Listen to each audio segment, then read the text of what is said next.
kay June last year. Pero ayos-ayos na naman, hindi naman halata sa kanya. Ang kailangan lang naman sa stroke, kailangan pag-uwi natin yung kinakain natin.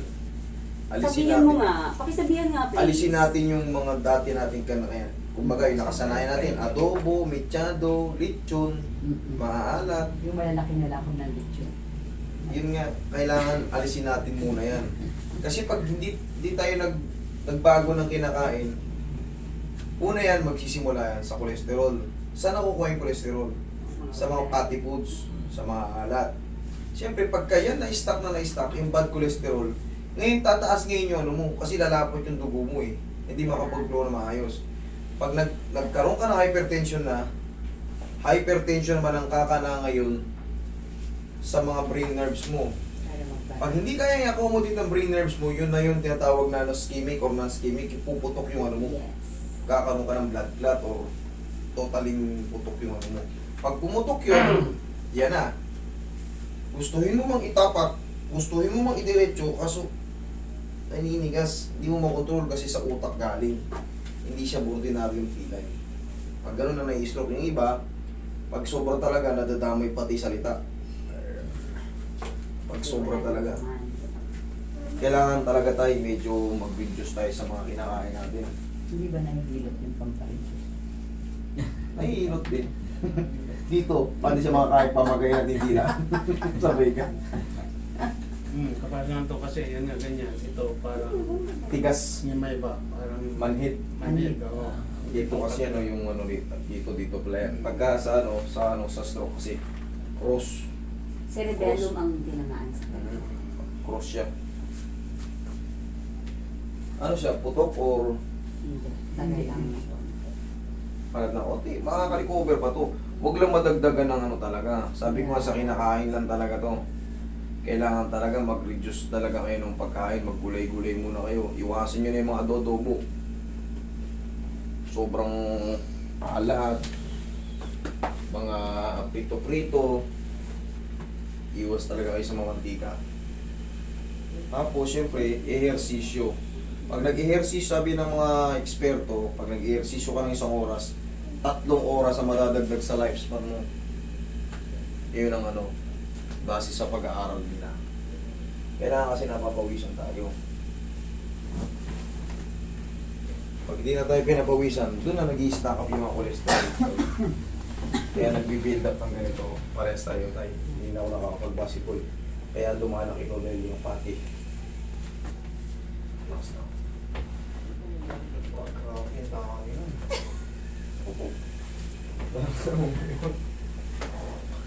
Dihaya ka pati. Dihaya. Kaya daw. Ang tuhod daw niyang may problema din, tsaka ang, ano yan, sa may hips niya, no? Isang pagano niyan. Isang pagano niyan. Ngangala yan. Yeah, yung ano niya, right Parang knee maliit na hindi mo mawari. sa upper and lower extremities, yung ano niya, right.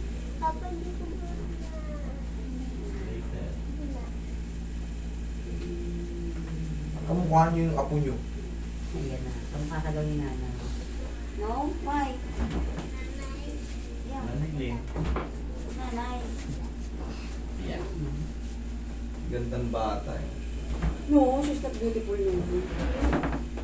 Tagilid. Nalilit tayo. Tao ni Ben. Hindi sa mga pilot.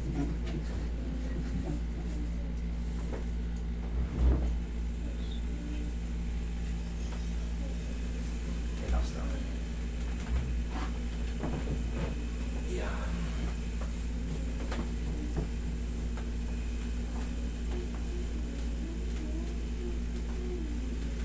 Kabilang side tayo.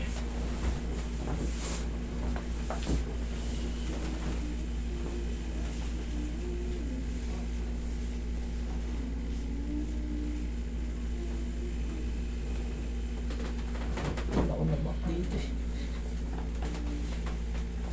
Baka tayo. Ako yung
iwasan nyo tayo magiging magagalitin. Kasi pagka, kasi hypertension ng ano talaga, ang puno ng ano, stroke.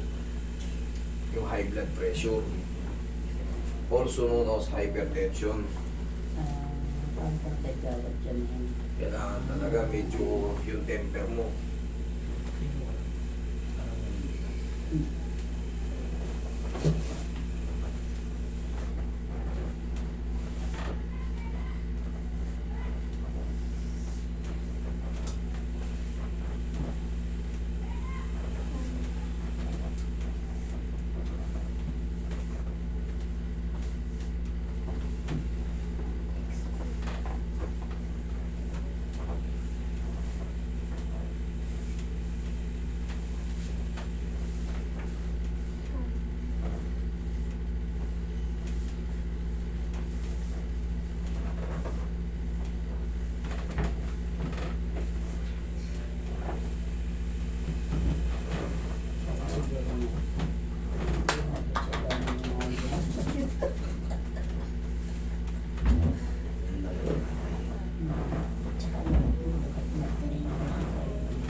Kaya tayo.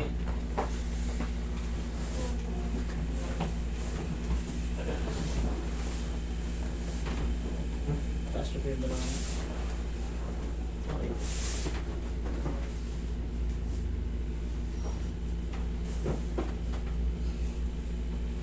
Basta kaya.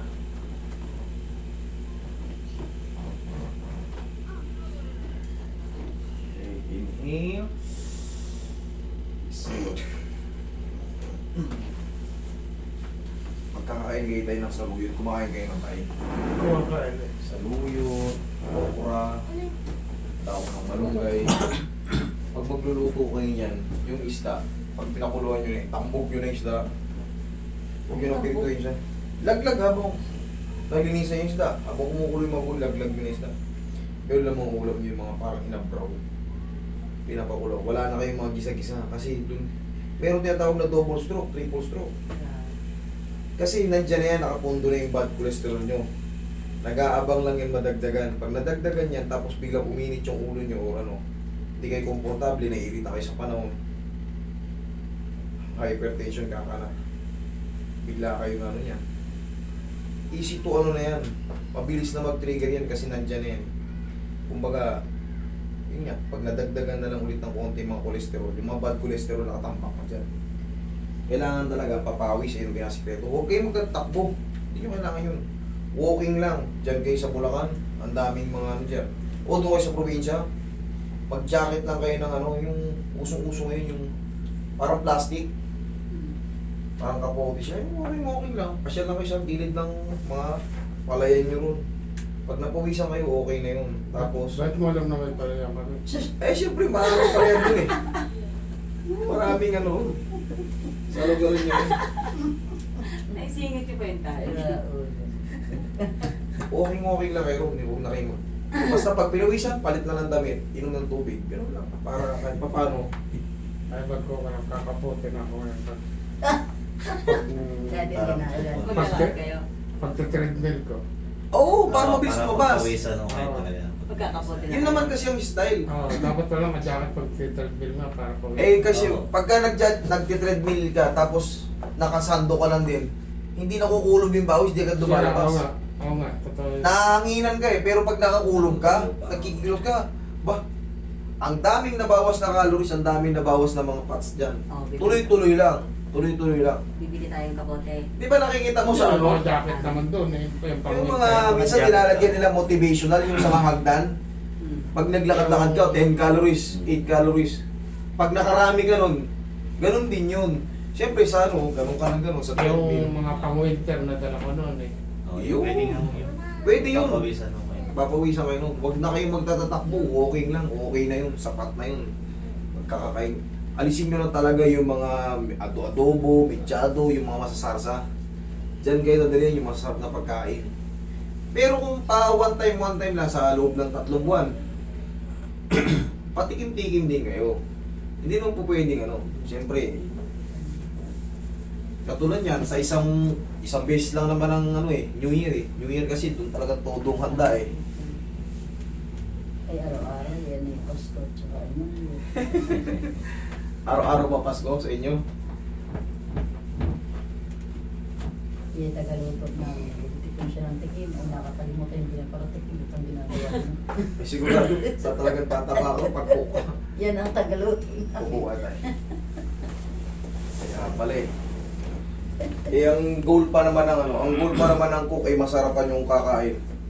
Eh, siyempre titikman niya na titikman niya.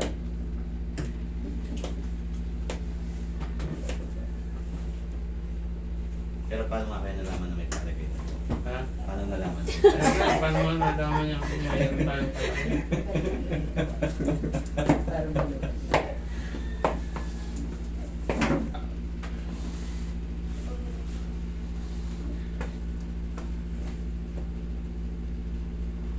Ay, Yan. So, Yun. Sa una lang yan masakit.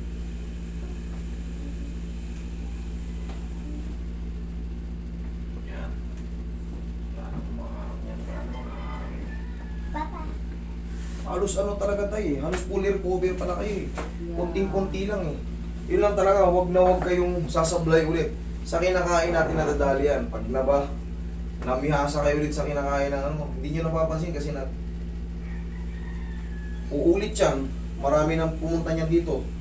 Triple stroke. Tapos yung iba na-operahan na sa ano. Mayroong ino-opera sa kanila para tumalo yung sa puso. Tapos dito, biyak dito. Binibiyak. Siyempre, maraming pera yung mga yun. Binibiyak. Talagang kita mo yung tahi sa skull. Para matanggal yung ano, blood clot. Iba, di na. Alagaan nyo na yung sarili nyo na ano, papawis day by day. Pag na-maintain nyo yun, hindi nyo mapapansin, baka 92 na kayo agad. Eh tayo, I-report niyo kung ano yung mga ano. ay hindi. Paano mga ayos to? ayos naman, okay. Kunti lang pala na damage sa inyo tayo eh. Maano nyo yan, kaya nyo yan. Maka-recover pa kayo yan. Sana huwag kayo madod ka na ulit. Kailangan natin ng ano, walking lang.